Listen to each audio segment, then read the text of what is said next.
Hallelujah. प्रभु की स्तुति हो, परमेश्वर का धन्यवाद हो। आइए हम प्रार्थना करेंगे, उसका धन्यवाद करें। धन्यवाद महान जीवित परमेश्वर, आपकी स्तुति करते हैं आज के शाम के लिए। आप अति महान करुणामय परमेश्वर हैं, आपका धन्यवाद हो। आपकी दया के लिए आपका धन्यवाद, आपके प्रेम के लिए आपका धन्यवाद। प्रभु अति करुणामय परमेश्वर, आपकी स्तुति करते हैं। इस समय आपके सिंहासन के सम्मुख आते हैं।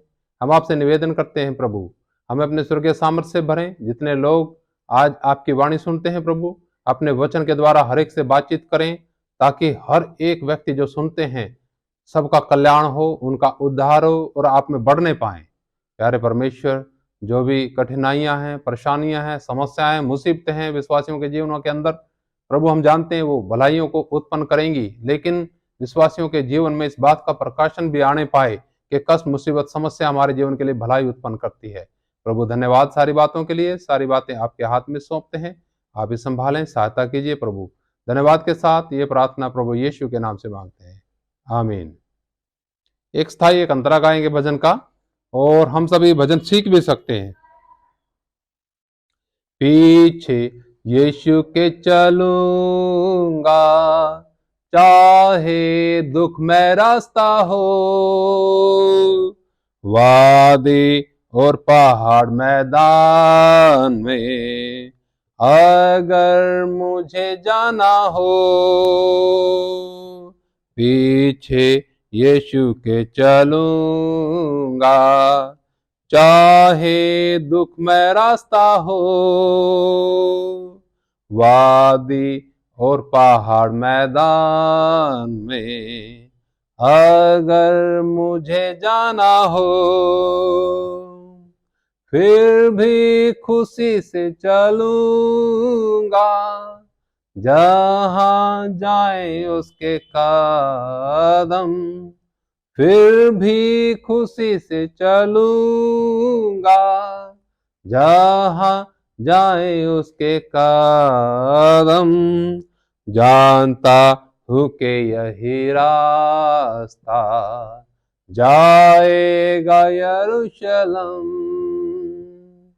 जानता हूं कि यही रास्ता जाएगा यरूशलेम। इसलिए मैं पूछता नहीं, रब कहाँ ले जाता है। झिझकूंगा ना यहाँ कभी, यीशु राह दिखाता है। हुक्म मानकर उसके पीछे चलूंगा हलीमी से। हुक्म मानकर उसके पीछे चलूंगा हलीमी से, क्योंकि उसकी कामिल मर्जी अच्छी है मेरे लिए।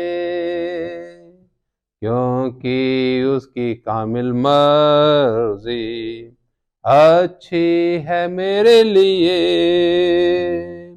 फिर भी खुशी से चलूंगा, जहां जाए उसके कदम। जानता हूं कि यही रास्ता जाएगा यरूशलेम। हालेलुया, धन्यवाद हो प्रभु का। जानता हूं कि यही रास्ता जाएगा यरूशलेम। जो प्रभु का रास्ता है वो कठिनाइयों से, समस्याओं से, परेशानियों से हो करके गुजरता है। प्रियो, प्रभु के वचन में अनेकों प्रकार के भेद हैं। आज हम देखते हैं संसार का आकर्षण लोगों के जीवन के अंदर, विश्वासियों के जीवन के अंदर बड़ा ही प्रभाव डालता है। पिछले दिनों मैं देख रहा था न्यूज में कि सोने के भाव बहुत ज्यादा ऊंचाई तक पहुंच चुके हैं। सोने के अंदर इस प्रकार की चमक है, आकर्षण है कि अच्छे अच्छों का ईमान डोलता है। लेकिन प्रभु के पास भी एक सोना है, प्रभु भी एक सोना देना चाहते हैं।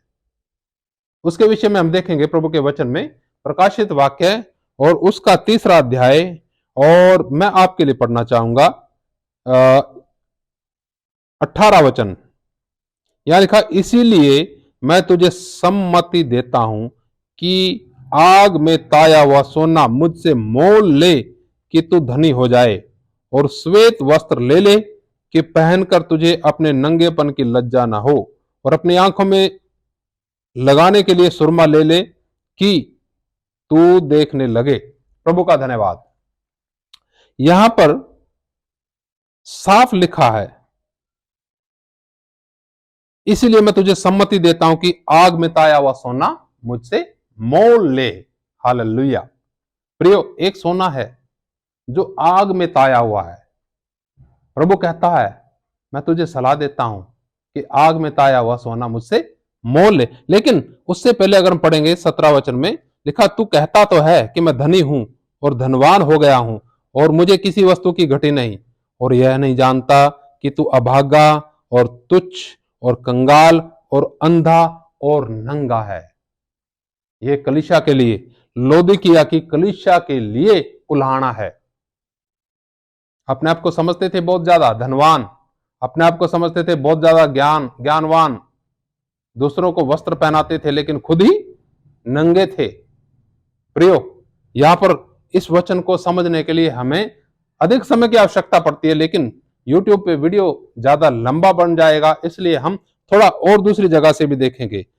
ये ताया हुआ सोना है क्या, जो प्रभु कहता है कि मैं तुझे सम्मति देता हूं कि आग में ताया हुआ सोना मुझसे मोल ले ले, वो है क्या? ये हम चलेंगे पहला पत्रस 1 अध्याय और उसका 7वां वचन देखेंगे। यहां लिखा है, और यह इसलिए है कि तुम्हारा परखा हुआ विश्वास, जो आग में ताए हुए नाशवान सोने से भी कहीं अधिक बहुमूल्य है, यीशु मसीह के प्रकट होने पर प्रशंसा और आदर, प्रशंसा, महिमा और आदर का कारण ठहरे। हालेलुया।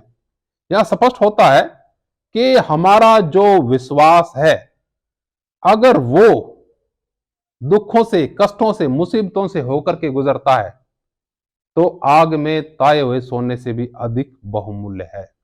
यही है वो आग में ताया हुआ सोना। नासवान सोने से अधिक बहुमूल्य क्या है?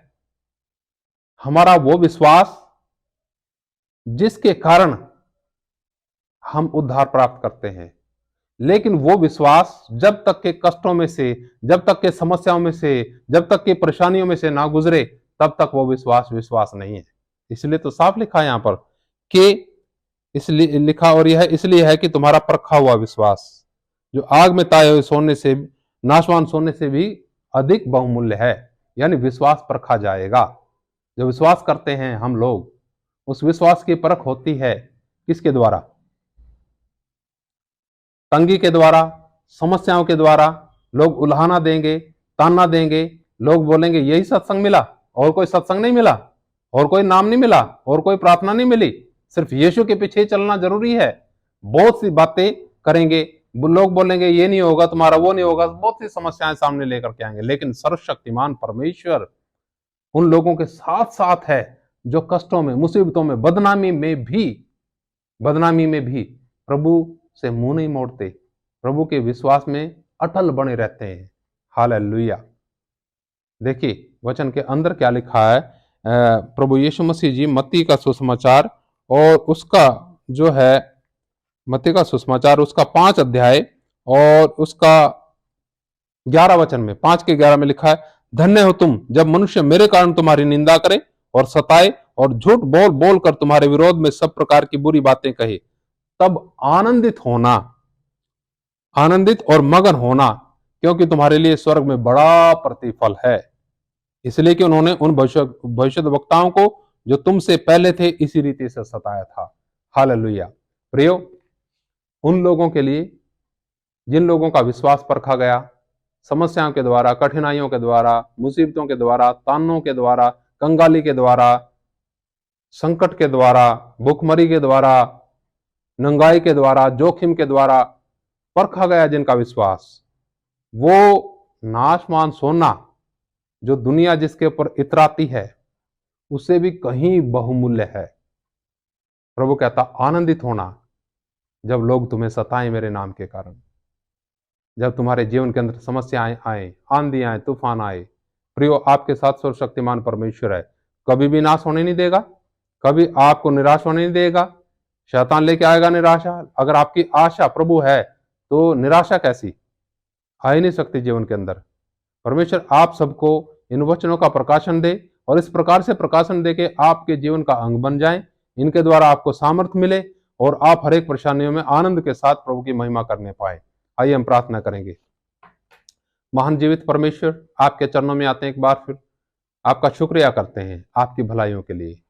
प्रभु, जब हम देखते हैं उन लोगों को जो लोग इस संसार में आपके बिना ही मार्ग तय करने का प्रयास करते हैं और इस प्रकार की मुसीबतों समस्याओं में पड़े हैं जो उन्हें नष्ट की तरफ, नाश की तरफ लेके जाएंगी। और जब हम देखते हैं उन लोगों को जो लोग आपके ऊपर विश्वास करते हैं, उनके जीवन में भी समस्याएं आती हैं, लेकिन ये समस्याएं उनको नाश नहीं कर सकती। प्रभु, ये हमारी आशा है और आपके ऊपर विश्वास है और हम जानते हैं प्यारे पिता, आप उन लोगों के साथ हैं जो आपके ऊपर विश्वास करते हैं और कष्टों में जीवन व्यतीत करते हैं और आपके नाम के ऊपर कभी भरोसा हटाते नहीं। उनका अडिग विश्वास आपके ऊपर है, चाहे आंधी आए, तूफान आए, मुसीबत आए, लेकिन वो अडिगता से आपके पीछे चलते हैं। वो एक अच्छे गवाह के रूप में खड़े हैं इस दुनिया के अंदर। प्रभु, आप उन सबके साथ हैं। भाइयों के लिए मैं दुआ करता हूं जो कष्टों में हैं, समस्याओं में हैं। प्रभु, अनेकों प्रकार की समस्याएं इन दिनों में आई हैं लोगों के ऊपर। प्रभु, आप उन सब में सबकी हिम्मत को बढ़ाएं। धन्यवाद प्रार्थना सुनने के लिए। ये प्रार्थना प्रभु यीशु मसीह के नाम से मांगते हैं, आमीन। मारनाथा, जय मसीह की। यीशु मसीह जल्दी आने वाले हैं।